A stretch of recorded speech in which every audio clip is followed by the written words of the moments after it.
देवाय ओम नमो भगवते वासुदेवाय ओम नमो भगवते वासुदेवाय।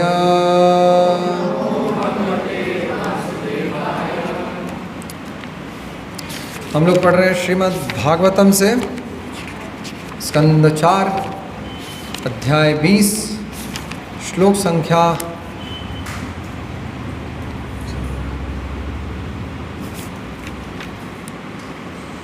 25 4, 20, 25 मेरे पीछे दोहराइए। सह उत्तम श्लोक महत् मुख च्युतः भवत् पद आम्भोज। जिनके पास फ़ोन है वो खोल सकते हैं फ़ोन में 4:20-25। किसी के पास फ़ोन नहीं है?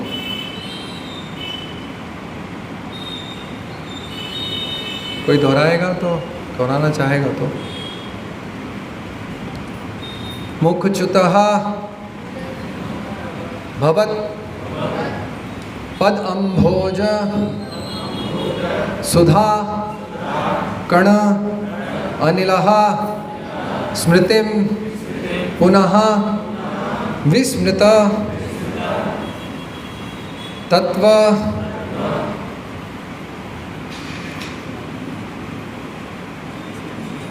वर्तमानां कुयोगिनां वितरति अलम वरैः।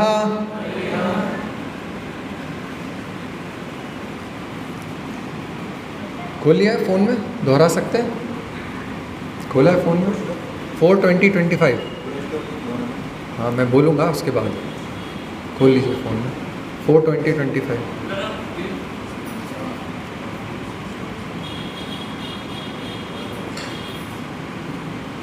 सौत्तम श्लोक महन्मुखच्युतो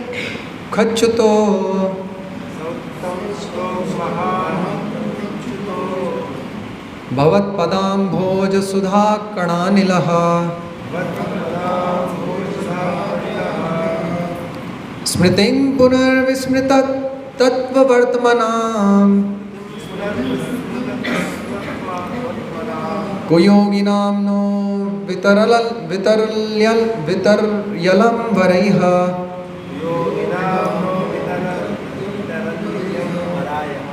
वितरत्यलं वरैः कुयोगिनां नो वितरत्यलं वरैः।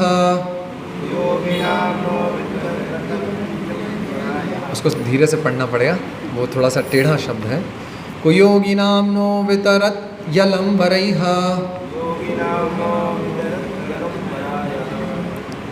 सौत्तम श्लोक महन्मुख्युच्युतो सौत्तम श्लोक महन्मुख अच्युतो भवत्पदाम्भोज सुधा कणानिलः भवत्पदाम्भोज सुधा कणानिलः स्मृतिं पुनर्विस्मृत तत्त्ववर्त्मनां कुयोगिनां नो वितरत्यलं वरैः। कुयोगिनां नो वितरत्यलं वरैः। सौत्तम श्लोक महन्मुखच्युतो भवत्पदाम्भोज सुधा कणानिलः स्मृतिं पुनर्स्मृत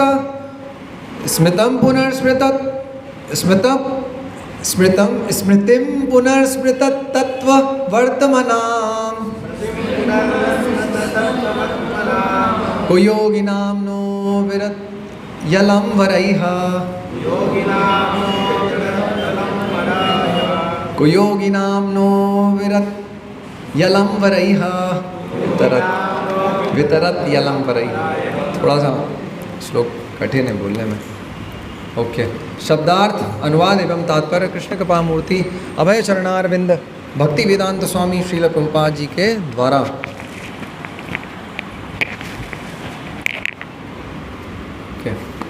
शब्दार्थ सह वह उत्तम श्लोक चुने हुए श्लोकों से प्रशंसित, चुने हुए श्लोकों से प्रशंसित हे भगवान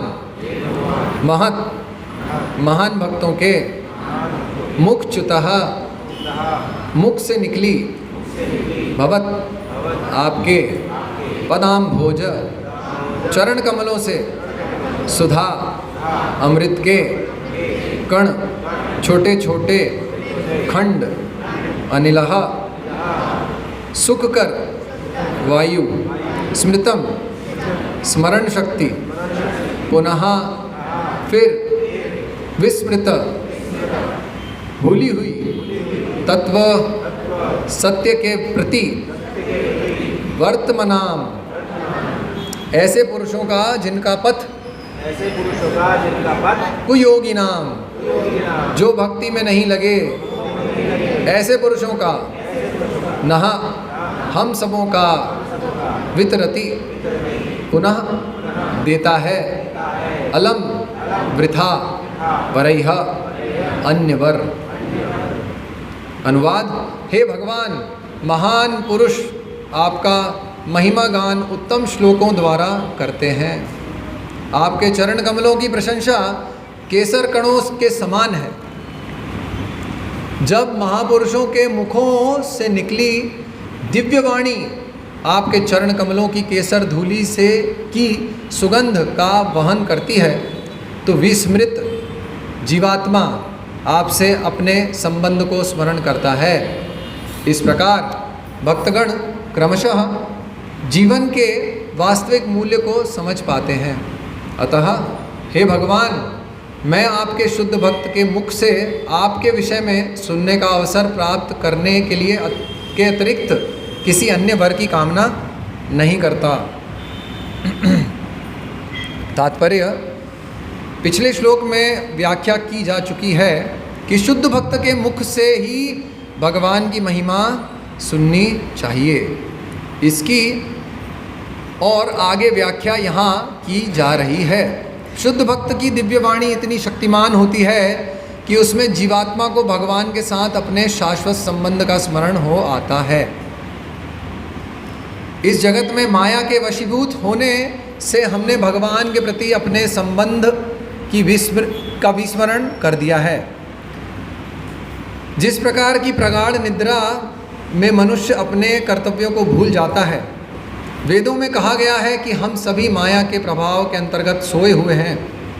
हमें इस नींद से जागना है और सही सेवा में तत्पर होना है, तभी हम इस मनुष्य जीवन का समुचित लाभ उठा सकते हैं। ठाकुर भक्ति विनोद के एक गीत में आया है कि भगवान चैतन्य कहते हैं, जीव जागो गौराचंद्र बोले।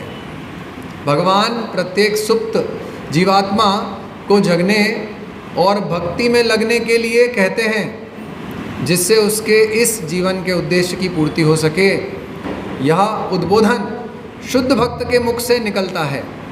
शुद्ध भक्त भगवान के चरणारविंद में शरण लेकर सदैव उनकी सेवा करता है। अतः वह भगवान के चरण कमलों पर बिखरे केसर के कृपा कणों के निरंतर संपर्क में रहता है। यद्यपि जब शुद्ध भक्त बोलता है तो उसकी वाणी इस भौतिक आकाश की ध्वनि से मेल खाती है, किंतु आध्यात्मिक रूप से यह इतनी शक्तिशाली होती है कि यह भगवान के चरण कमलों पर बिखरी केसर धूलि का स्पर्श करती है। जो ही सुप्त जीवात्मा शुद्ध भक्त के मुख से निकली शक्तिशाली वाणी को सुनता है, उसे तत्क्षण भगवान के साथ अपने शाश्वत संबंध का स्मरण हो आता है। यद्यपि उस क्षण तक वह सब कुछ भूला हुआ था। अतः बद्धजीव के लिए यह महत्वपूर्ण है कि वह शुद्ध भक्त के मुख से श्रवण करे, क्योंकि वह सारी भौतिक इच्छाओं का प्राकृतिक गुणों के कलमश से रहित होकर भगवान के चरणों पर पूर्ण रूप से समर्पित रहता है। हम सभी कुयोगी हैं, क्योंकि हम भगवान के प्रति नित्य दास के रूप में अपने संबंध को भूलकर भौतिक जगत की सेवा में तल्लीन रहते हैं। हमारा यह कर्तव्य है कि हम कुयोगी बने हुए पद से उठकर सुयोगी बने। शुद्ध भक्त से श्रवण विधि की संस्तुति समस्त वैदिक शास्त्रों में की गई है, किंतु भगवान चैतन्य महाप्रभु ने विशेष रूप से इसे कहा है। मनुष्य जिस स्थिति में है, चाहे वह जैसा भी हो, उसी में रहते हुए यदि वह शुद्ध भक्त के मुख से सुनता है तो धीरे धीरे वह भगवान से अपना संबंध को समझता है और उनकी प्रेमा भक्ति करके जीवन को सफल बनाता है। अतः आध्यात्मिक ज्ञान की दिशा में उन्नति करने के लिए शुद्ध भक्त के मुख से श्रवण की विधि अत्यंत महत्वपूर्ण है। ओम अज्ञानतिमिरन्धस्य ज्ञानञ्जनशैलाकया चक्षुरुन्मीलितं येन तस्मै श्रीगुरवे नमः। श्रीचैतन्यमनोभीष्टं स्थापितं येन भूतले स्वयं रूपः कदा मह्यं ददाति स्वपदान्तिकं। वन्देऽहं श्रीगुरोः श्रीयुतः पदकमलं श्रीगुरून् वैष्णवांश्च श्रीरूपं साग्रजातं सागणरघुनाथान्वितं तं सजीवं साद्वैतं सावधूतं परिजनसहितं कृष्णचैतन्यदेवं श्रीराधा कृष्णपादान् स्वगणललिता श्रीविशाखान्वितांश्च। हरे कृष्ण कृष्ण कृष्ण हरे हरे, हरे राम राम राम हरे हरे। मैं अनुवाद फिर से पढ़ रहा हूँ। हे भगवान, महान पुरुष आपका महिमा गान उत्तम श्लोकों द्वारा करते हैं। आपके चरण कमलों की प्रशंसा केसर कणों के समान है। जब महापुरुषों के मुख से निकली दिव्य वाणी आपके चरण कमलों की केसर धूलि की सुगंध का वहन करती है तो विस्मृत जीवात्मा आपसे अपने संबंध को स्मरण करता है। इस प्रकार भक्तगण क्रमशः जीवन के वास्तविक मूल्य को समझ पाते हैं। अतः वे भगवान में आपके शुद्ध भक्त के मुख से आपके विषय में सुनने का अवसर प्राप्त करने के अतिरिक्त किसी अन्य वर की कामना नहीं करते। हरे कृष्ण। तो हमने जो अनुवाद और तात्पर्य पढ़ा कि इस अध्याय का शीर्षक है महाराज पृथु के यज्ञशाला में भगवान विष्णु का प्राकट्य। चौथा स्कंद है, 20वां अध्याय है, 25वां श्लोक है।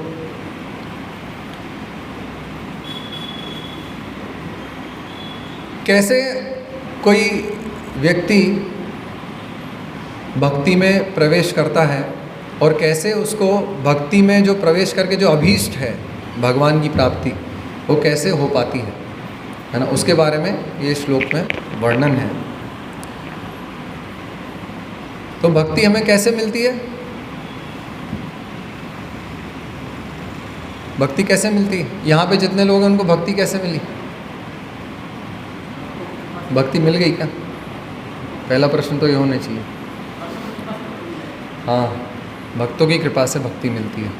तो यहाँ पे वर्णन है शुद्ध भक्तों का, जिनकी कृपा से भक्ति प्राप्त होती है ना।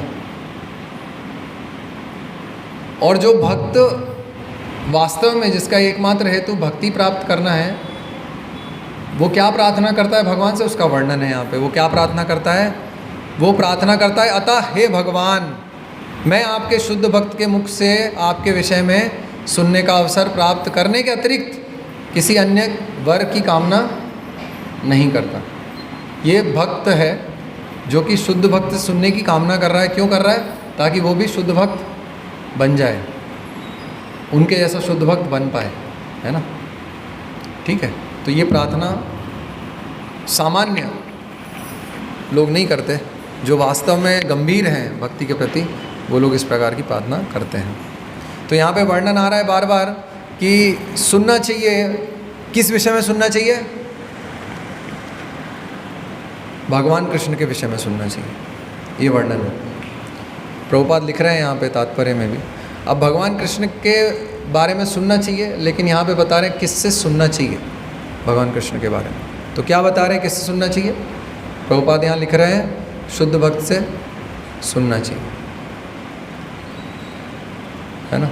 वास्तव में हम कृष्ण कथा जो है, भगवान कृष्ण के बारे में सुनना अगर चाहते हैं तो किससे सुन सकते हैं? एक शुद्ध भक्त से ही सुन सकते हैं। कृष्ण के बारे में किससे सुन सकते हैं? एक शुद्ध भक्त से ही सुन सकते हैं। मतलब क्या हुआ इसका? कृष्ण के बारे में तो हम किसी से भी सुन लेते हैं, रोड पे चलने वाले लोग भी कृष्ण कथा बोल देते हैं। लेकिन मैं बोल रहा हूँ कि अगर कृष्ण के बारे में हम सुनना चाहते हैं यदि कभी, तो किससे सुनना चाहिए? शुद्ध भक्त से सुनना चाहिए। और केवल शुद्ध भक्त ही कृष्ण के बारे में हमें बता सकता है, तो और कोई नहीं बता सकता है क्या? तो हम लोग क्या सुन रहे हैं फिर अभी? कोई शुद्ध भक्त तो हम में से कोई है ही नहीं।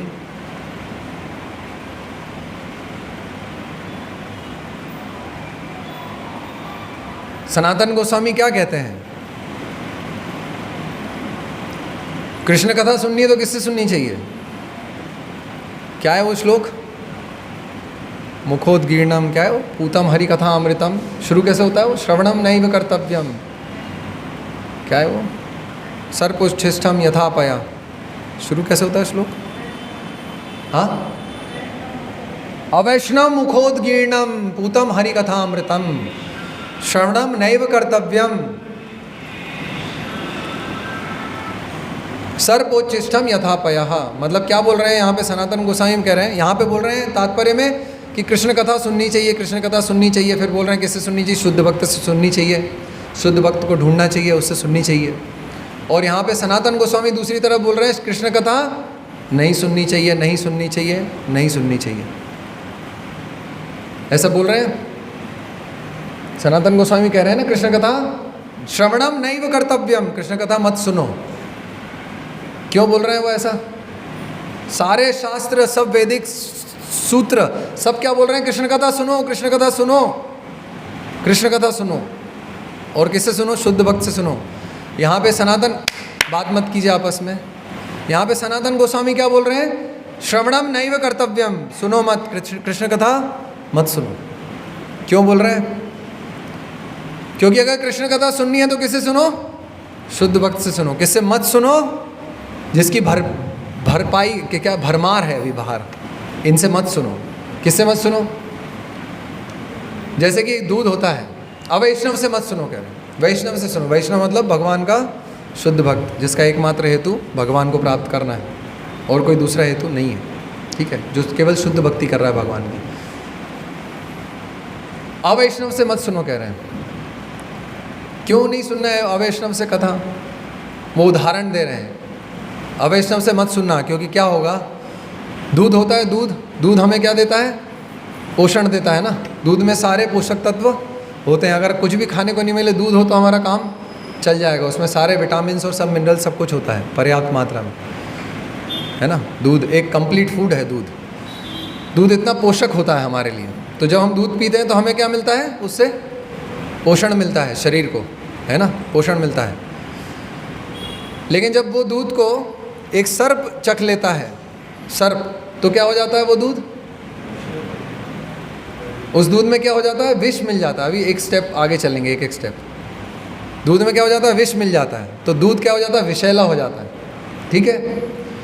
क्या है वो? दूध ही है। अभी आप ऊपर से देखेंगे और सांप डस के चला गया दूध में, तो क्या आपको पता चलेगा कि हाँ इसमें जहर है? पता चलेगा?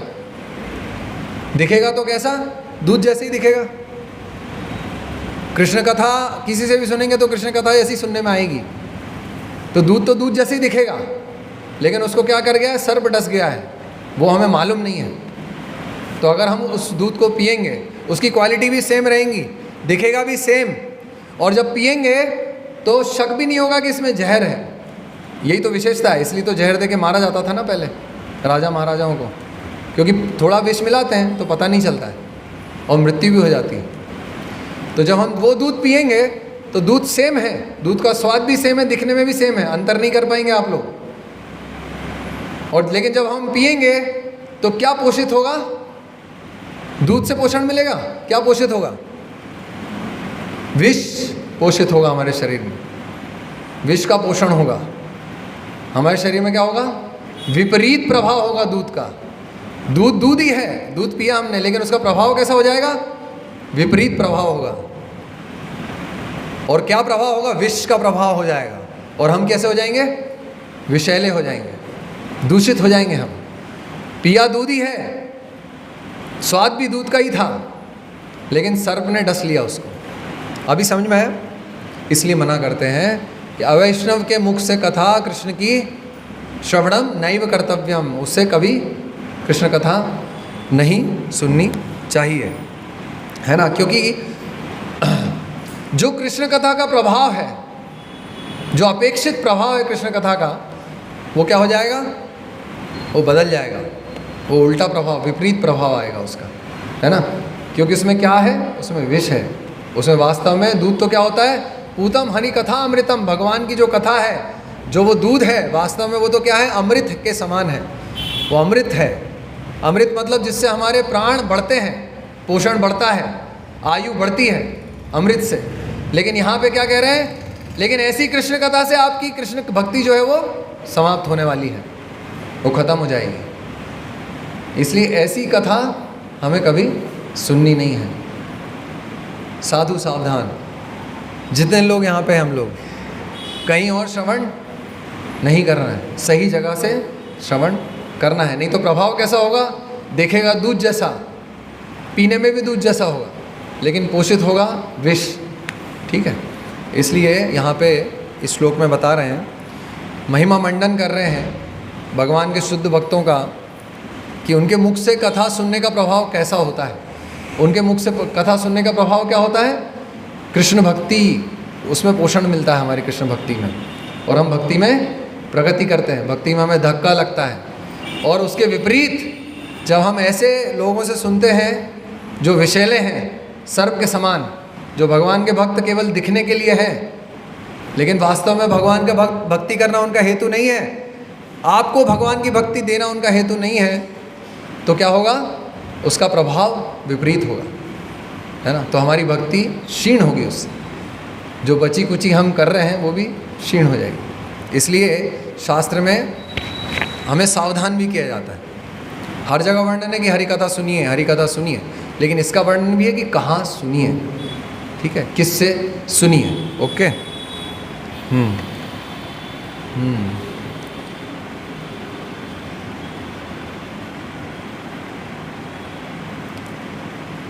ओके, तो हमने वर्णन किया कि शुद्ध भक्त से हरि कथा सुननी चाहिए। तो यहाँ पे कोई शुद्ध भक्त है क्या हम लोगों में से? मैं क्या शुद्ध भक्त हूँ? मतलब मैं यहाँ बैठा हूँ इसलिए पूछ रहा हूँ, मैं तो ऑफकोर्स नहीं, मैं पूछ रहा हूँ, हम लोग क्या शुद्ध भक्त हैं? कोई भी? आप लोग मुझसे भी सुन रहे हैं, और भी लोग सुन रहे हैं लोगों से, क्या शुद्ध भक्त है कोई यहाँ पे? तो फिर हम कब सुने, किससे सुने हरि कथा? क्या करें फिर? शुद्ध भक्त कहाँ से ढूंढ के लाएं? शुद्ध भक्त तो श्रील प्रभुपाद हैं, कहाँ से लाएं उनको फिर यहाँ पे? तो कैसे सुनेंगे हरि कथा हम लोग?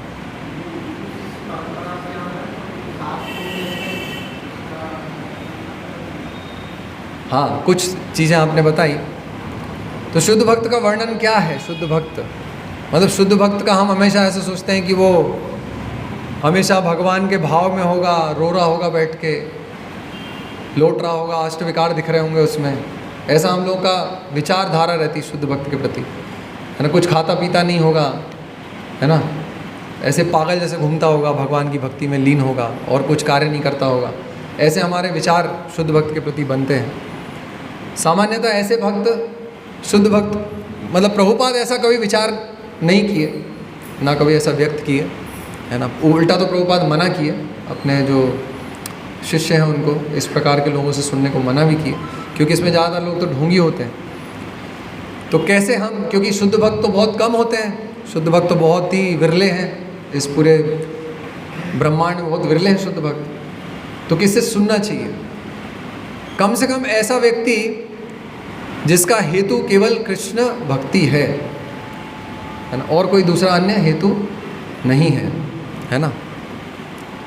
एक बात यह है। दूसरी बात यह है कि जिसने अपना जीवन भगवान कृष्ण को समर्पित कर दिया है, पूरा जीवन भगवान कृष्ण को समर्पित कर दिया है, और उसका कोई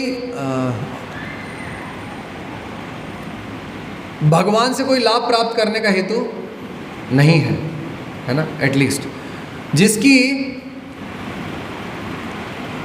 गुरु शिष्य परंपरा के जो वचन है, जो शिक्षा है, उस पर दृढ़ श्रद्धा है, ऐसा व्यक्ति, है ना। ऐसा व्यक्ति, एटलीस्ट ऐसे व्यक्ति से हम सुन सकते हैं कृष्ण कथा, है ना, जिसका बहुत विश्वास है गुरु शिष्य परंपरा के संदेश में और उस संदेश को आगे प्रवाहित करने में, है ना, जिसका दृढ़ विश्वास है, जिसका दृढ़ संकल्प है, उस व्यक्ति से हम कृष्ण कथा सुन सकते हैं। जिसने कृष्ण कथा किसी शुद्ध भक्त से सुनी हो, या तो ऐसा व्यक्ति हो, जैसे कि बीटल्स थे, अभी पता नहीं कितने लोग जानते हैं, बीटल्स एक बहुत बड़ा बैंड था, रॉक बैंड था श्रील प्रभुपाद के टाइम में।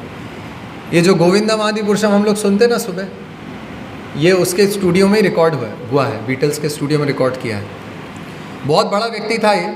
अभी जो इंग्लैंड का एक बहुत बड़ा मंदिर है मैनर नाम से, आप लोग यूट्यूब में देखेंगे तो बहुत सुंदर जगह है, कई एकड़ों में है, तो वो इन्हीं की थी, इन्होंने प्रभुपाद को डोनेट कर दी थी। आज वहाँ बहुत बड़ा विशाल मंदिर है, इस्कॉन का बहुत बड़ा मंदिर है, हज़ारों लोग आते हैं वहाँ पे।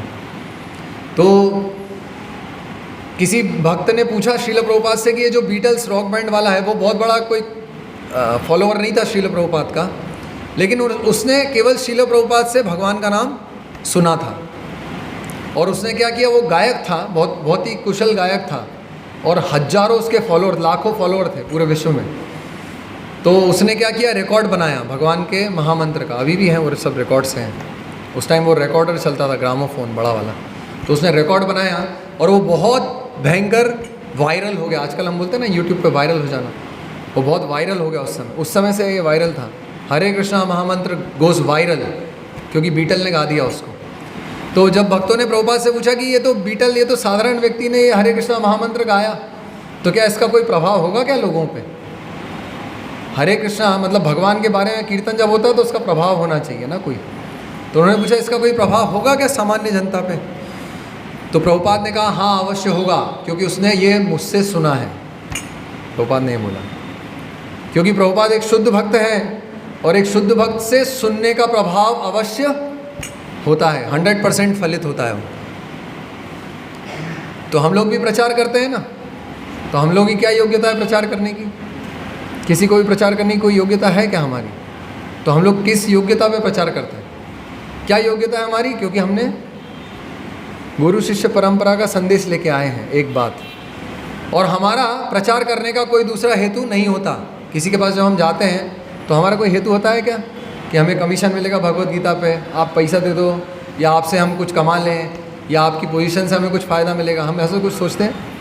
तो हमारा कोई दूसरा हेतु नहीं होता। हेतु होता है केवल भगवान का, गुरु शिष्य परंपरा का संदेश ट्रांसफ़र करने का, है कि नहीं?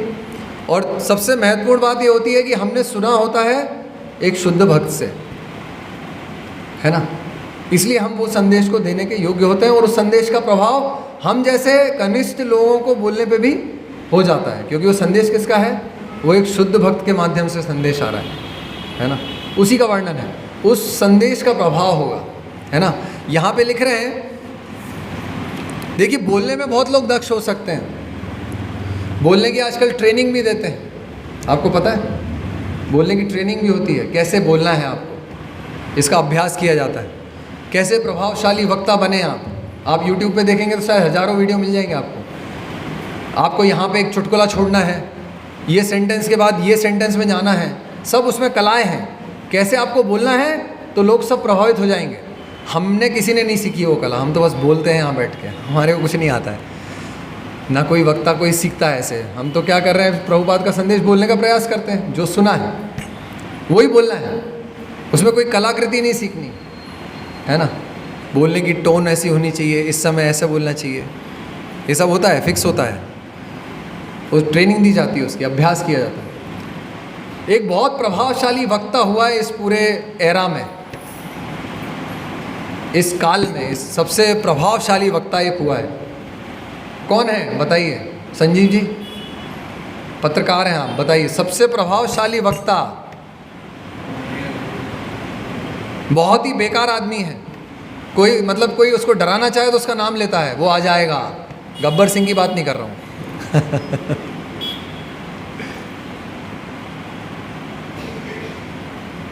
वीरप्पन की बात नहीं कर रहा हूँ।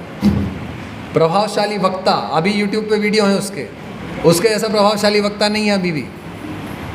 अडोल्फ हिटलर, उसके वीडियो देखिए आप, एक अभी अपने कोई भक्तों ने कुछ वीडियो बनाया, उसका बहुत अच्छा वीडियो बनाया, एक फिल्म बनाई छोटी सी।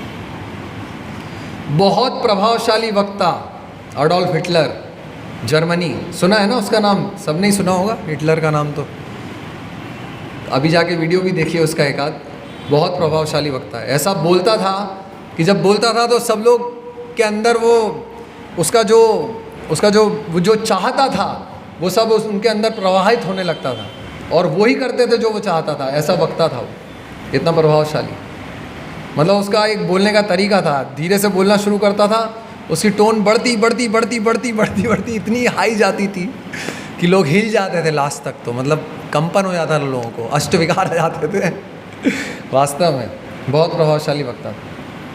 लेकिन क्या था? असुर था, असुर था। बहुत बड़ा असुर हुआ वो। लाखों लोगों को मारा उसने, बेगुनाह लोगों को मारा उसने। उसके विपरीत आप उसकी तुलना कीजिए श्रील प्रभुपाद से।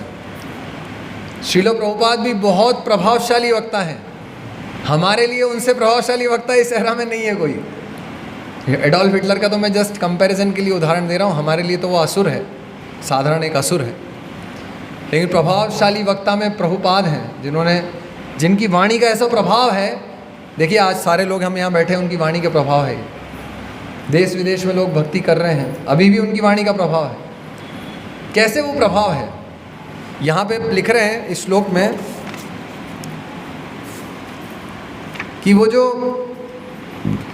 आपके जो चरण कमल हैं, चरण कमलों की प्रशंसा केसर के कणों के समान है। भगवान के चरण कमलों की प्रशंसा जो है वो केसर के कणों के समान है। जब महापुरुषों के मुखों से निकली दिव्य वाणी, हरे कृष्ण, आपके चरण कमलों की केसर धूलि की सुगंध का वहन करती है, तो विस्मृत जीवात्मा आपसे अपने संबंध को स्मरण करता है। यहाँ तात्पर्य में प्रभुपाद लिख रहे हैं, शुद्ध भक्त भगवान के चरणारविंद में शरण लेकर सदैव उनकी सेवा करता है। अतः वह भगवान के चरण कमलों पर बिखरे केसर के कृपा कणों के निरंतर संपर्क में रहता है। यद्यपि जब शुद्ध भक्त बोलता है तो उसकी वाणी इस भौतिक आकाश की ध्वनि से मेल खाती है, किंतु आध्यात्मिक रूप से यह इतनी शक्तिशाली होती है कि यह भगवान के चरण कमलों पर बिखरी केसर धूलि का स्पर्श करती है। ये कनेक्शन है उसकी वाणी का, शुद्ध भक्त की वाणी का कनेक्शन है भगवान से। वास्तव में सबसे प्रभावशाली और सबसे शक्तिशाली कौन है? माया देवी है क्या? हमारे लिए तो वही है ना। देवी है शाम गुणमयी मम माया दुरत्यया, बड़ी प्रभावशाली है, बहुत शक्तिशाली है। उसको दुर्लंघ है हमारे लिए, उसको लांघ पाना हमारे लिए असंभव है। बिना किसी सहायता के, बिना किसी एकमात्र सहायता के उसको लांघ पाना असंभव है, ऑलमोस्ट इम्पॉसिबल। इतनी देवी गुणमयी, इतनी भयंकर प्रभावशाली शक्ति है माया देवी। किसकी शक्ति है? लेकिन वो भगवान कृष्ण की शक्ति है। तो बहुत शक्तिशाली है, बहुत बड़ा आवरण है हमारे ऊपर, उसका निकलना मुश्किल है। लेकिन उससे भी बड़ी शक्तिशाली एक और शक्ति है, वो भगवान की स्वयं की शक्ति है, जो हमें उससे निकाल सकती है ना। क्योंकि सबसे शक्तिशाली व्यक्ति कौन है? भगवान कृष्ण है ना। तो इतनी शक्तिशाली माया से अगर हमें निकलना है तो माया से ज़्यादा शक्तिशाली शक्ति चाहिए नहीं। जैसे कोई चोर अगर दौड़ रहा है, अगर मान लो 150 की स्पीड पे, तो शुक्ला जी आपको कितनी स्पीड पे पकड़ना होगा उसको? 200 की स्पीड पे जाना पड़ेगा, तब तो उसको पकड़ पाएंगे। आप ही ने नियम बनाया है, पुलिस वालों का ही नियम है कि भाई देखो 150 से ज़्यादा नहीं चलाना है गाड़ी। लेकिन पुलिस वाला खुद 200 की गाड़ी स्पीड पे लेके जाएगा, क्योंकि उसको चोर को पकड़ना है। उससे ज़्यादा शक्ति उसको उपयोग करनी पड़ेगी चोर को पकड़ने के लिए, है ना। तो ऐसे ही ये जो माया देवी है, ये बड़ी प्रभावशाली है। इल्यूजरी एनर्जी, मतलब क्या कहेंगे इसको, भ्रामक शक्ति भगवान की, सारे जीवों को भ्रम में रखती है ना। या देवी सर्वभूतेषु निद्रा रूपेण संस्थिता, सबको सुलाए रखती है, सबको सुलाए रखती है, बहुत प्रभावशाली है, किसी को उठने नहीं देती है ना। प्रभुपाद यहाँ लिखते हैं ये सारे जीव जितने हैं ये सब लोग सो रहे हैं, सब सो रहे हैं। निद्रा देवी सबको सुला रही है ना। और जब हम सोते हैं तो हम अपनी वास्तविक स्थिति भूल जाते हैं ना, हम लोग कौन है, कहाँ से आए हैं, है ना। अचानक से कोई उठाता है तो कहाँ हूँ मैं, कौन हूँ, ऐसा लगता है ना। फिर अपने वापस सारे सेंसेस में आते हैं, अपने होश में आते हैं, हाँ ओके मैं यहाँ सो रहा हूँ, मेरा नाम ये है और मुझे अभी ड्यूटी जाना है इसलिए इसने मुझे उठाया है। ऐसा फिर समझ में आता है, थोड़ी देर बाद आता है ना समझ में। एकदम से गहरी नींद में कोई उठाए तो पता चलता है हमें, है ना, क्योंकि हम किसी और दुनिया में होते हैं और इस दुनिया को, जो वास्तविक दुनिया है, उसको हम भुला चुके होते हैं। थोड़ी देर के लिए होते हैं वहाँ पे, टेम्परेरीली होते हैं, अनित्य रूप से निद्रा में, है ना। इस सभी जीवों की स्थिति है। ये जो भ्रामक शक्ति है भगवान की, माया देवी, ये सबको सुला के रखती है, तो वास्तविक परिस्थिति से हमेशा दूर रखती है, हमेशा निद्रा में रखती है। तुम हमेशा सो जाओ, जैसे हम बोलेंगे हरे कृष्णा जपना है मुझे, तो कहीं अरे बेवकूफ़ सो जा, कल लेट सोया था तू, कल तेरी नाइट ड्यूटी, ज़्यादा सो जा, आज तेरे को कल कवर करना है, मत कर ये माला वाला, सो जा बेटा सो जा, है ना। ऐसे ही करते हैं ना। मंगल आरती जाना है, बेटा सो जा तू, कल तूने 1 बजे तक ड्यूटी की थी, आज तेरा हक बनता है, कौन तुझे रोकेगा, देखते हैं, मैं तेरे साथ हूँ, सो जा तू, कोई कुछ नहीं कहेगा, है ना। लेकिन यार मेरे को भक्त पूछेंगे, अरे छोड़ भक्त क्या करना है भक्तों से, सो जा तू, तो संडे को चला जाना, कुछ 1 आध घंटा कुछ बर्तन वर्तन धो देना, सब भक्त खुश हो जाएंगे, है कि नहीं। सो जा भाई, सो जा जीव, सो जा। लेकिन यहाँ भक्ति विनोद ठाकुर बोल रहे हैं जीव जागो, जीव जागो, वो आध्यात्मिक शक्ति दे रहे हैं जीव को, जागो जागो जीव जागो, मत सो तुम, मत सो, जागो, सो मत तुम, उठो उठो उठो, जागो, कितना सोए तुम, जागो अभी जागो।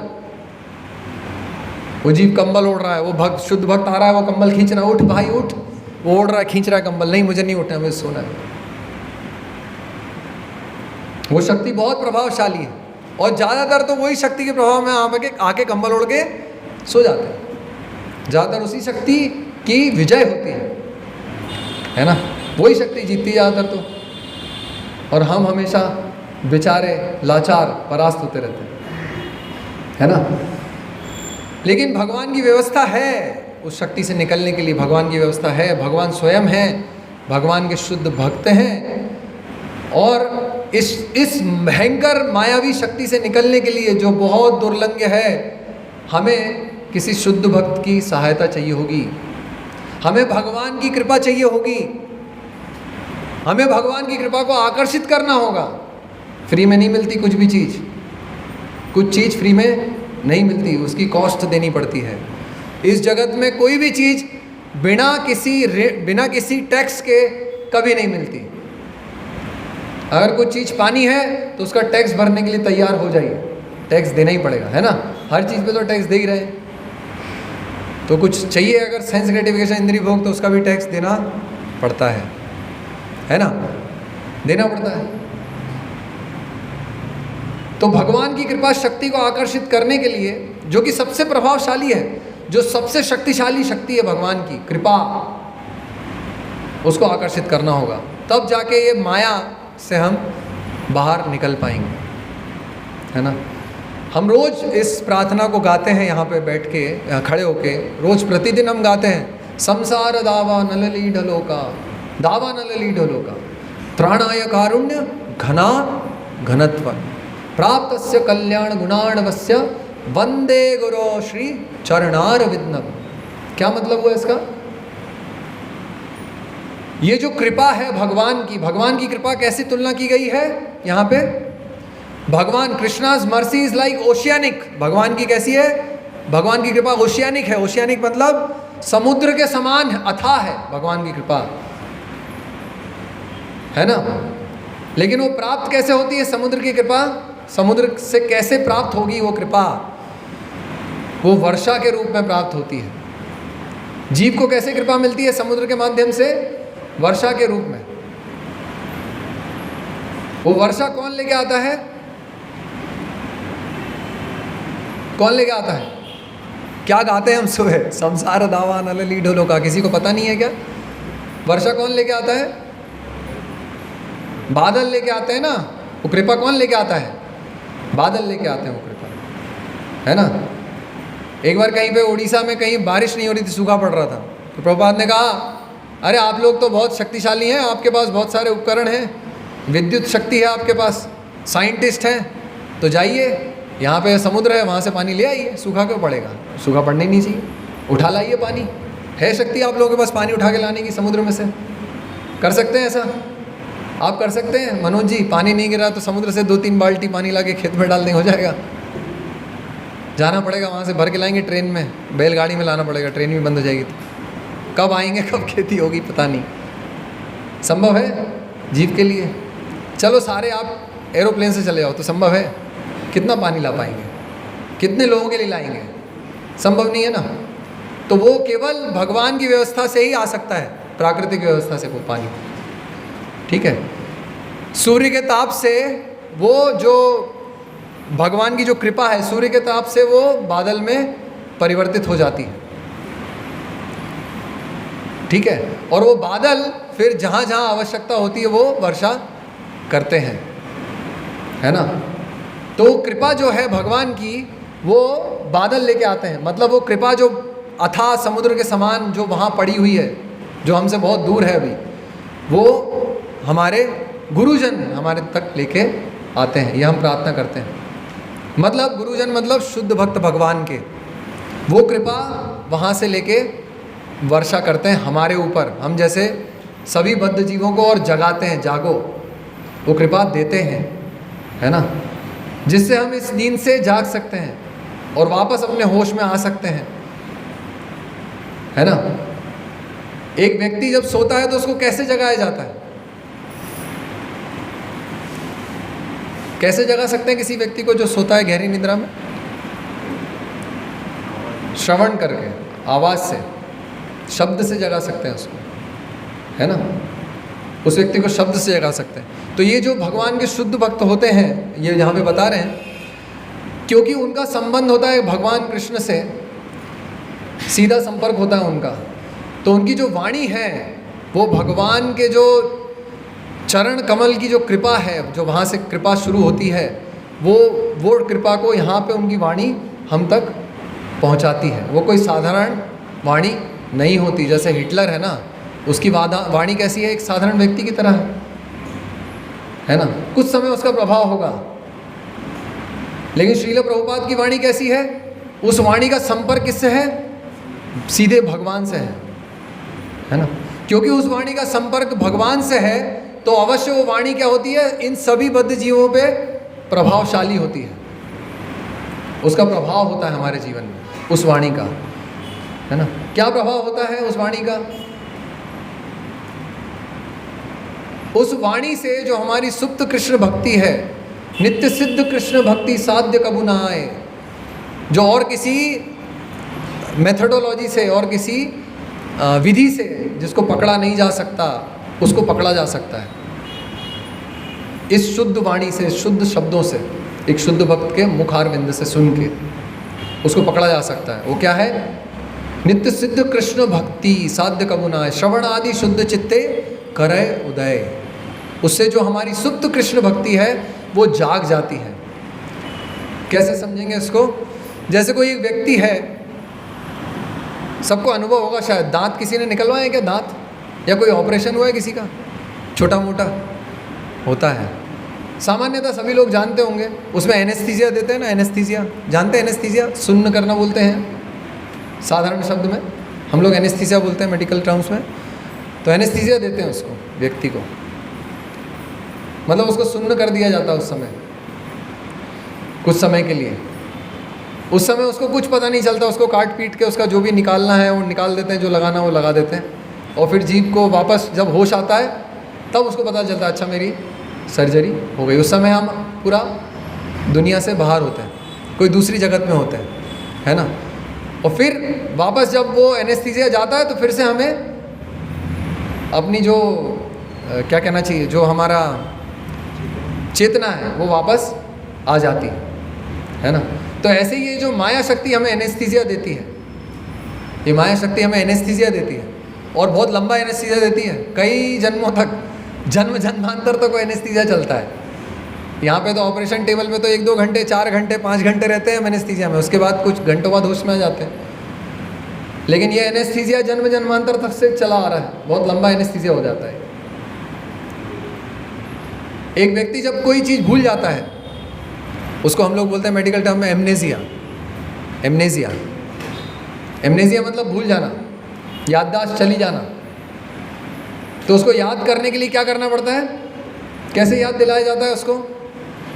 आप सबको वैसे अनुभव होगा, हम लोग जब कोई चीज़, जैसे मैं यहाँ से मंदिर से गया, किचन में कुछ काम था, मुझे यहाँ से कुछ याद आया और मैं किचन में गया कुछ काम के लिए, मान लीजिए कुछ मुझे वहाँ से लेके आना था या कुछ करना था, मैं यहाँ से वहाँ तक गया और भूल गया, किचन में गया और खड़ा हुआ और ब्लैंक हो गया, अरे मुझे कुछ लेना था, क्या करना था, भूल गया।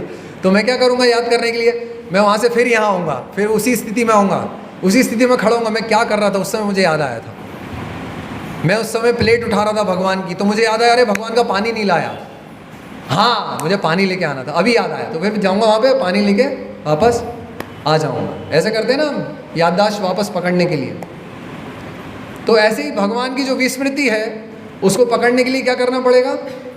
वापस वही परिस्थिति में जाना पड़ेगा। आप सब लोग यहाँ पे बैठे हैं, यहाँ पे बैठे ना, आप लोग सब विस्मृति में हैं, सब भुलक्कड़ जीव हैं, सबको विस्मृति हो चुकी भगवान की, है ना। लेकिन ये एक व्यवस्था है वो स्मृति वापस से दुरुस्त करने के लिए, ये व्यवस्था है। तो ये जगह बनाई गई है, ऐसे सब विस्मृत जीव जो बाहर भटक रहे हैं उनको वापस इस जगह पे लाया जाए, तो उनको इस जगह पे आके याद आता, अच्छा भगवान मेरा संबंध, ओ मैं तो भूल गया था यार, मैं तो क्या क्या कर रहा था बाहर, कितने सारे कार्य कर रहा था, और जो मेरा मुख्य कार्य है, जो मेरे को भगवान का पानी लेके आना था, वो ही भूल गया, अभी याद आया, ओ फिर से स्मृति आई, है ना। तो ये मंदिर क्या है? ये याददाश्त दुरुस्त करने वाले केंद्र हैं सब भुलक्कड़ जीवों के लिए। ये श्रील प्रभुपाद के जो इस्कॉन के केंद्र हैं और जो मंदिर हैं, ये ऐसे सभी भुलक्कड़ जीवों की याददाश्त दुरुस्त करने के लिए केंद्र हैं। प्रभुपाद बोलते थे ये चिकित्सालय हैं हमारे यहाँ पे चिकित्सा है, होती है लोगों की, मानसिक चिकित्सा, है ना। आप भूल चुके हैं आप कौन हैं, आपको फिर से याद दिलाने के लिए ये सब केंद्र हैं। तो कैसे होगा ये? एक शुद्ध भक्त की कृपा से होगा, है ना। ओके ओके,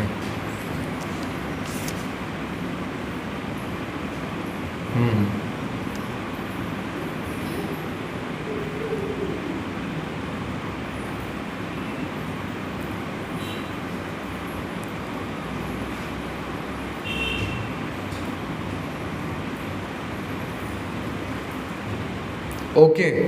तो श्रोतागण और जो बोलने वाला व्यक्ति है उसकी क्या योग्यता होनी चाहिए? जो बोलने वाला व्यक्ति है उसकी क्या योग्यता होनी चाहिए? हमें किस व्यक्ति से सुनना चाहिए? वो व्यक्ति, मैंने 3 क्वालिटी तो उसकी पहले बताई। ऐसा व्यक्ति जो कि कृष्ण के साथ रह के, कृष्ण के पास आके, जो कृष्ण से कुछ चाहता नहीं है, है ना। कृष्ण के पास आके सामान्यतः लोग क्या करते हैं?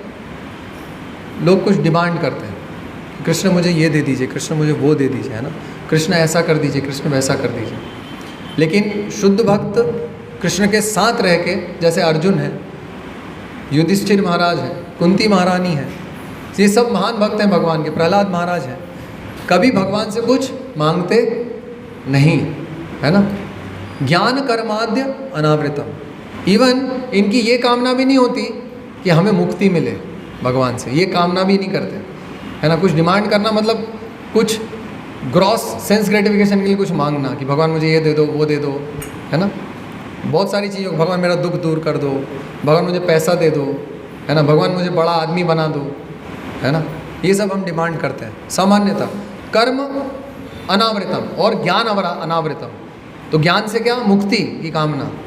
तो ये मोक्ष कामना भी यहाँ तक कि भक्त नहीं करते, भगवान के साथ रह के भगवान से कुछ मांगते नहीं, भगवान के साथ रह के भगवान से कोई भी प्रकार का इंद्रिय भोग की कामना नहीं करते, और भगवान के बिना कोई इंद्रिय भोग की कामना नहीं करते। अगर कुछ भोग करना भी है तो किसके साथ करूँगा?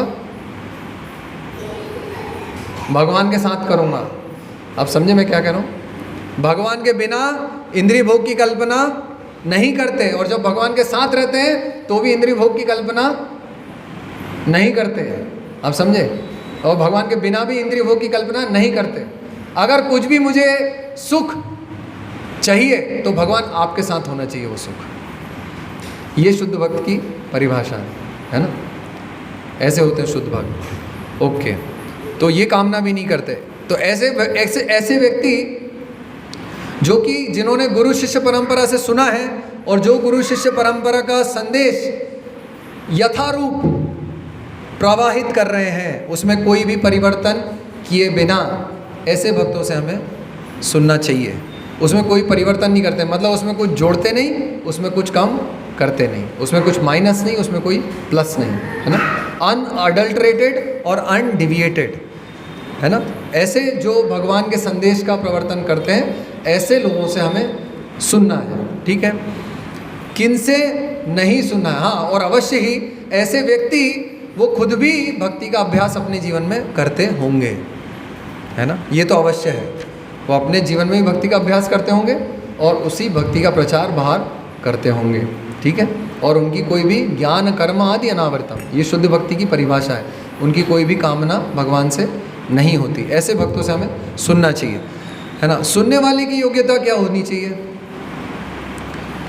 सुनने वाले को अच्छा श्रोता होना चाहिए, सबसे पहले रिसीवर होना चाहिए अच्छा, है ना? ये रेडियो होता है ना, जो रेडियो वो कैसे रिसीव करता है? वो बस वो जो फ्रीक्वेंसी उसको रिसीव करता है, केवल उसका काम क्या होता है? रिसीव करना। इसलिए अच्छा रेडियो होता है वो। हमें अच्छा रेडियो बनना है, केवल रिसीव करना है, जो फ्रीक्वेंसी उसको पकड़ना है, केवल अपनी फ्रीक्वेंसी उसको नहीं दिखाना है, क्योंकि वहाँ टकराव हो जाएगा, फिर वो फ्रीक्वेंसी मैच नहीं होगी, है ना? वो फ्रीक्वेंसी को रिसीव करना है केवल।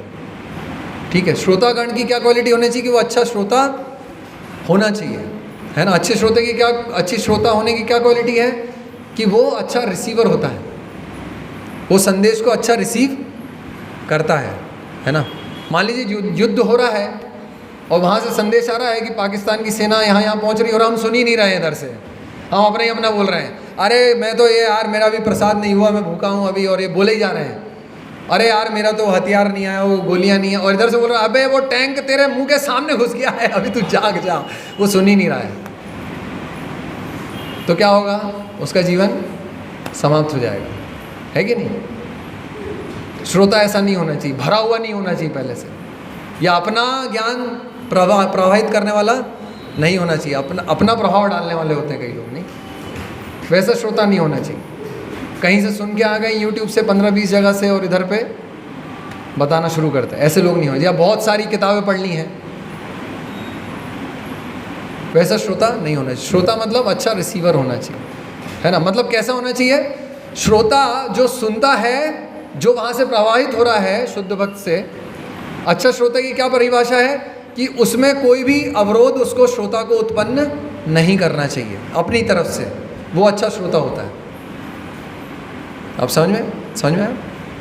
मतलब अपनी तरफ से वो जो प्रवाह आ रहा है गुरु शिष्य परंपरा से, वो बड़ी मुश्किल से, बड़ी सौभाग्य से तो हमें प्राप्त हुआ है, तो उस प्रवाह में अवरोध नहीं करना चाहिए, वो अच्छा श्रोता होता है। और अवरोध क्या क्या होते हैं? मैंने जैसे बताया, अपना ज्ञान प्रवाहित करना, अपना प्रभाव दिखाना, है ना? अपनी कलाएं दिखाना, उधर वाक चातुरिता दिखाना, पहले से भरे हुए होना, ये सब चीज़ें श्रोता की नहीं होना चाहिए। वो अच्छा श्रोता होता है ना?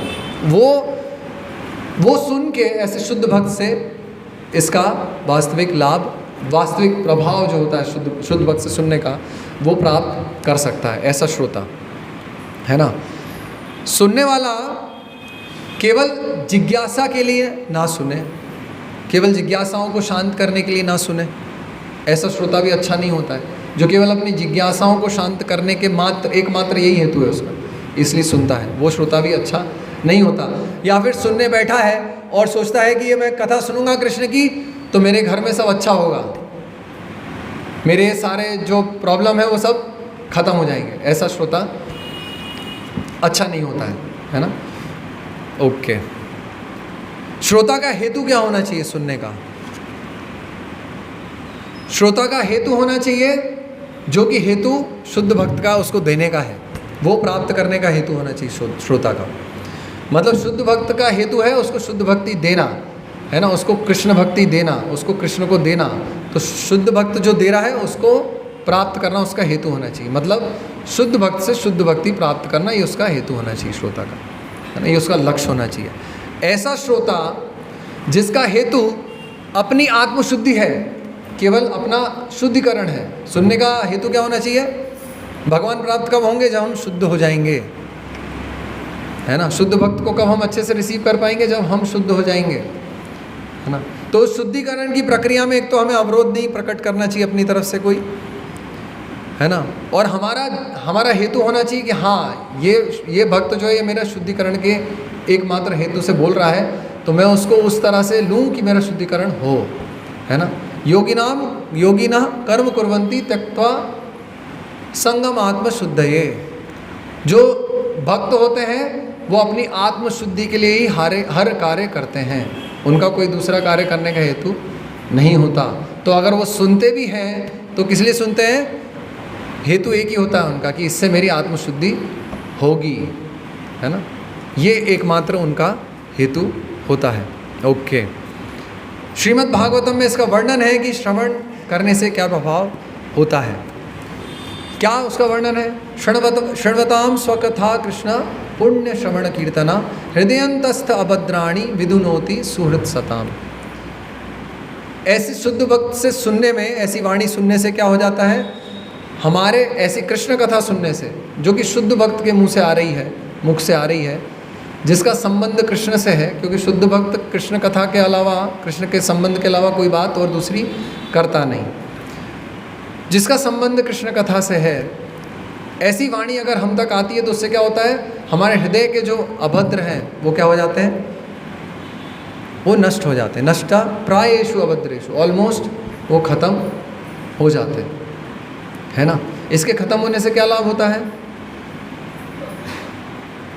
नष्ट प्रायेषु अभद्रेषु नित्यम भागवतम सेवया भगवती उत्तम श्लोके भक्ति भवती नष्ट की। इससे क्या हो जाता है? हमारी भक्ति में जो निष्ठा है, जो हमारा दृढ़ संकल्प है भक्ति करने के प्रति, वो और मजबूत हो जाता है। भगवान के प्रति हमारी श्रद्धा और बढ़ जाती है ना। कृष्ण कथा सुनने में और ज़्यादा रुचि होगी, भक्तों की सेवा करने में और ज़्यादा रुचि होगी, किताबें पढ़ने में, भगवान के संबंध में, भगवान की कथा सुनने में, भगवान के बारे में बोलने में ज़्यादा रुचि होगी, है ना। इसका ये परिणाम होगा।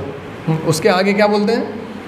तदा रजस्तमो भावा काम लोभादयश्चये चैत एतेन अनाविध्यम सितम सत्वे प्रसीदति। और हमारे अंदर जो रजो और तमोगुण के कारण जो भी प्रदूषण है, जो भी हमारे अंदर प्रदूषण है, काम क्रोध लोभ मोह मद मत्सर्य, जो भी अज्ञान है, वो सब किसके कारण है? तमो और रजोगुण के कारण। तो ये तमो और रजोगुण का प्रभाव क्या हो जाता है? क्षीण होता जाता है और हम सत्वगुण में स्थित होते जाते हैं। सत्वगुण मतलब भगवान के निकट आते जाते हैं। आगे क्या होता है? अगर सत्वगुण में स्थित हो जाते हैं तो क्या प्रभाव होता है उसका? एवं प्रसन्न मनसो भगवत भक्ति योगतः। आगे क्या है? भगवत तत्व ज्ञानम मुक्त संगस्य जायते। क्या होता है उसका प्रभाव? जैसे ही हम सत्वगुण में आते हैं और भगवान की भक्ति में हमारी श्रद्धा दृढ़ हो जाती है, तो हम क्या लेने लगते हैं? फिर उसका आनंद लेने लगते हैं, है ना। फिर हमें भक्तों से सुनने में आनंद और बढ़ता जाता है। कृष्ण कथा सुनने की और इच्छा बढ़ती जाएगी और बढ़ती जाएगी, और कृष्ण कथा सुनने की इच्छा होगी, है ना। और कृष्ण के बारे में जानने की इच्छा होगी, और शुद्ध भक्तों के बारे में जानने की इच्छा होगी, और उनके बारे में जानने की इच्छा बढ़ती जाएगी, शुद्ध भक्तों के बारे में और भगवान के बारे में। कथा सुनने का ये प्रभाव होता है। उसके आगे क्या होता है? फिर हम प्रसन्न चित्त हो जाते हैं। भगवत तत्व विज्ञानम मुक्त संगस्य जायते। और ये जो माया का पाश है उससे हम मुक्त होते जाते हैं। उसके बाद क्या होता है? उसका प्रभाव क्या होता है? भिद्यन्ते हृदय ग्रंथि क्षीयन्ते नहीं, भिद्यन्ते हृदय ग्रंथि छिद्यन्ते सर्व संशय। हमारे जो भी संशय हैं और हमारे जो हृदय में ग्रंथि है उसका क्या होता है, भेदन हो जाता है। हृदय ग्रंथि मतलब जितनी भी हमारे हृदय में आसक्ति है, जो भी जिस भी चीज़ से हम आसक्त हैं इस संसार में, है ना, उसके कारण तो यही है, उसका क्या हो जाता है, भेदन होता जाता है, उन्मूलन होता जाता है उन सब आकांक्षाओं का, इच्छाओं का और आसक्तियों का, है ना। और उसका प्रभाव क्या होता है, शीयन्ते चास्य कर्माणि। जब इन इच्छाओं का उन्मूलन हो जाता है तो शीयन्ते चास्य कर्माणि, फिर हम ये कर्म चक्र से बाहर निकल जाते हैं और इनके प्रभाव, कर्म फल के प्रभाव से बाहर निकल जाते हैं। और फिर क्या होता है, दृष्ट्वा एवात्मनि ईश्वरे, उसका प्रभाव क्या होगा, फिर शुद्ध भक्ति हमारे हृदय में प्रफुल्लित हो जाएगी। कैसे होगी, दृष्ट्वा एवात्मनि ईश्वरे, वो भगवान तो हमारे हृदय में ही है। कई लोग बोलते हैं ना, किसी ने बताया था ऐसा कि ये जगन्नाथ रथ यात्रा का ढोंग क्यों करते हो आप लोग, क्या करोगे इसको भगवान को बाहर निकाल के, ये भगवान तो हृदय में है, आँख बंद कर दो भगवान का दर्शन हो जाता है। क्या ज़रूरत है भगवान को सड़क पे निकालने की, इतना सारा ढोंग करने की, इतना सारा पैसा लुटाने की, गरीबों को खाना खिलाओ, भूखे नंगों को कंबल बांटो, इससे क्या लाभ होगा, है कि नहीं। ऐसा बोलते हैं लोग हमें, क्यों इतना सारा पैसा इकट्ठा कर रहे हो और आग लगा रहे हो, भगवान का दर्शन करना है ना, तो रथ पे बिठाने की क्या ज़रूरत है, आँख बंद करो भगवान का दर्शन हो जाता है। तो क्या इतना आसान है भगवान का दर्शन करना, आँख बंद करते हैं तो क्या दर्शन होता है हमें, जो हमारी इच्छाएं है कि नहीं, मतलब माया का दर्शन वही होगा और दर्शन और क्या होगा, है ना। तो इच्छाओं से क्या होता है,